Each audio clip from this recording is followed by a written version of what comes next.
अस्सलाम वालेकुम सामीन। 29 मुहर्रम الحرام और 17 अगस्त है। ख़बर का उन्वान है बारिश के मौसम में इस साल हिमाचल प्रदेश का कितना नुकसान हुआ है।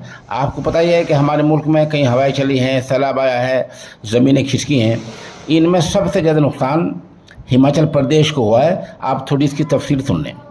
हिमाचल प्रदेश में इस साल 24 जून से 16 अगस्त की दोपहर तक 327 लोगों की बारिश की चलते मौत हुई है।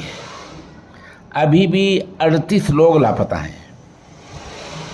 कुल नुकसान अगर जोड़ा जाए तो 7,482 करोड़ रुपए का नुकसान हुआ है। इस बारिश के दौरान 1,762 मकानात ज़मींदोज़ हो गए हैं।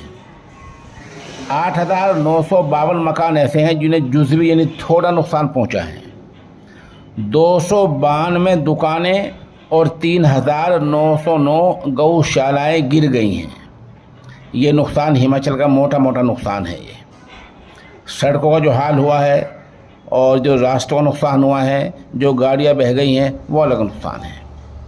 माहिरीन का कहना है कि अगर मरकज़ी सरकार की तरफ से हिमाचल प्रदेश को आफत ज़दा, मुताअस्सिर ज़दा, सैलाब ज़दा करार न दिया गया और 10,000 करोड़ की इमदाद नहीं दी गई तो हिमाचल प्रदेश 30 साल पीछे चला जाएगा। ये वो नुकसान है जो इस साल अभी तक हिमाचल में नुकसान हुआ है।